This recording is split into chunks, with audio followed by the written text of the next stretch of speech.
do we isolate anterior teeth without clamp? So clampless anterior isolation. Before we go on, we need to know how to place the rubber dam sheet onto the frame, as well as how to mark the teeth intraorally. So we'll be using models today to simulate the patient's jaw. Okay, so first we take the frame and the sheet. You can take that. And so always the sheet goes beneath the frame.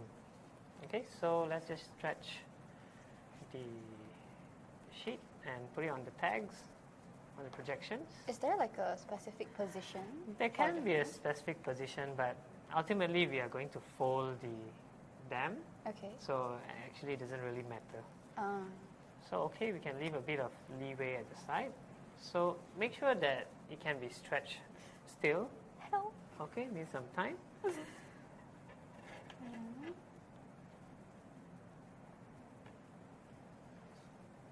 Actually, there's no real technique. Like sometimes you'll say you put these corners first, but ultimately once you are okay, you just stretch it and just place it on. Is that okay?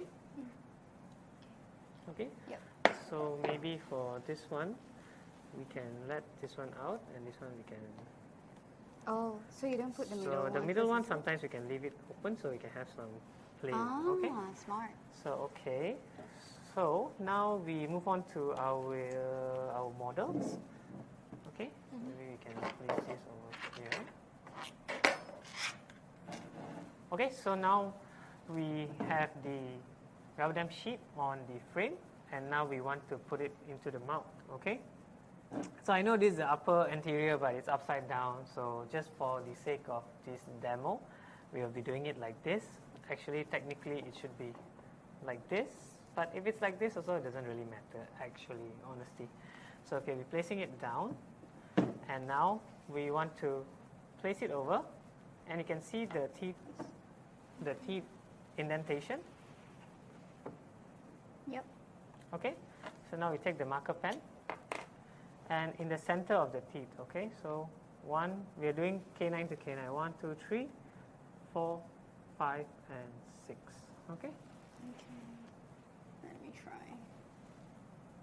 So not so near the dam, maybe somewhere here, yeah. So you stretch it down so you can see. So in the middle of the incisal edge. So sometimes if your teeth is labially placed or palatally placed, so the dots would be, on either side. Okay, you done? Yep. Okay, so now we close this. So now we punch. So normally for a upper central incisor, we would be using, for sanctuary's punch where they have 1, 2, 3, 4, 5, 6, and 7 holes, we would be using, I personally would use hole number 3.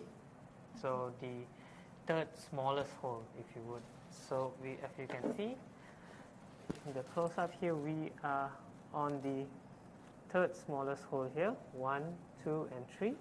Okay, make sure yours on the third one also. Yep. 1, 2, 3.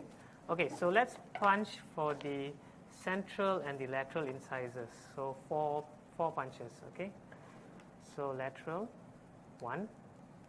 As you can see, the punch is absolutely clear. There's no tags. There are no rubber tags, or there's no snagging. So very, very clean punches. Okay, that's the beauty of the sanctuary punch. Okay, so 4 holes.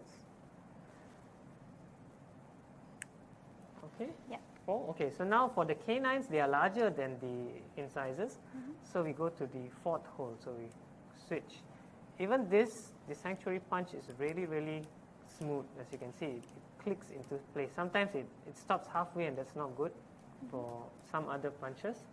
So this punch is absolutely amazing. So 1, 2, 3, and 4.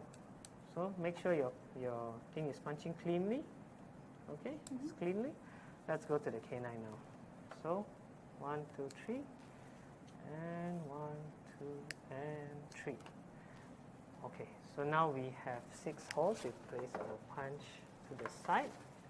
Okay, so now we have 6 holes for the 6 teeth. So now again we go back to the teeth. Okay, let me move all the instruments away, and we can focus on placing this onto the model. So how do we place the rubber dam sheet onto the teeth? Normally, when we used to learn, we used to stretch the hole over we used to stretch the hole over the teeth, right? Like just stretch it like that. But what I find easier is we want to stretch the dam interdentally. So in between the teeth, we stretch the dam. So like this, so in between 1, 1 and 2, 1, the central incisors.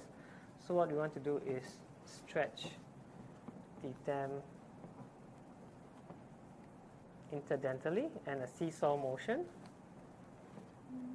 and it goes in with a snap. Yeah. Okay, so one snap, and then continue doing the same. Stretch it interdentally. As you can see, the sanctuary rubber dam sheet stretches really well without tearing. So also go in and snap in. Again, do the same with the tooth beside. Okay. You're literally like flossing it through, actually, the contacts. Okay, maybe you can start doing as well. Okay. So we floss it through, Same thing on this side. Floss it through. And this side as well.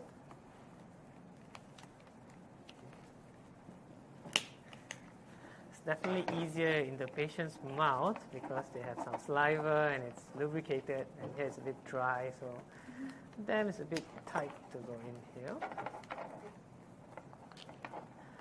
For information, I'm using the Silk Blue Sanctuary dam, and Yasmin is using the non-latex Sanctuary dam.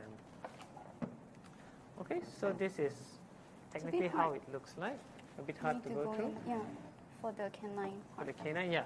Okay, the distal of the canine, later we will do a technique. Okay. Focus on getting all the other things first. Okay, while Yasmin does that, I will show you how we can secure the distal part of the canines with a simple tip. So this corner of the rubber dam, we can just cut it a bit.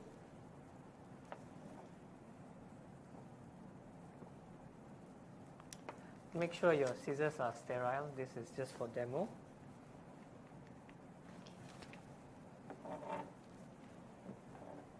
Okay, another cut over here.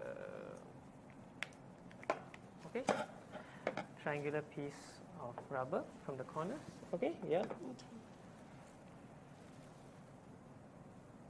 Doesn't matter how big or how small, it's not really important.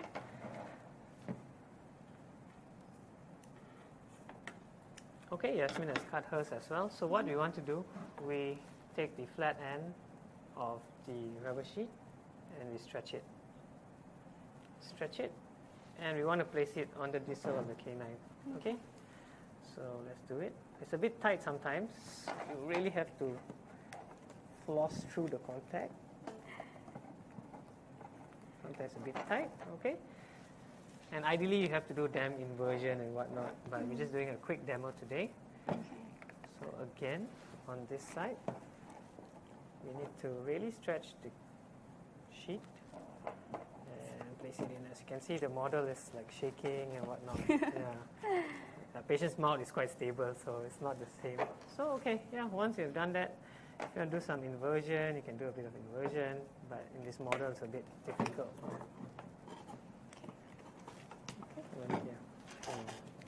Okay, maybe a bit of inversion, and I think we are done.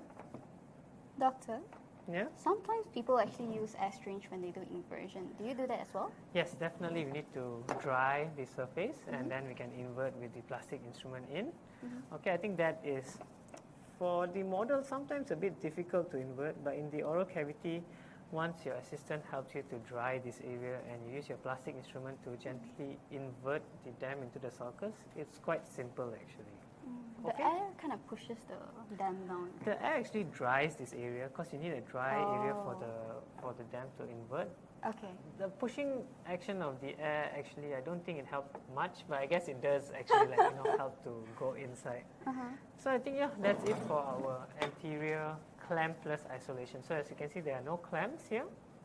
So it's quite comfortable for the patient. Sometimes you don't even need local anesthesia for this.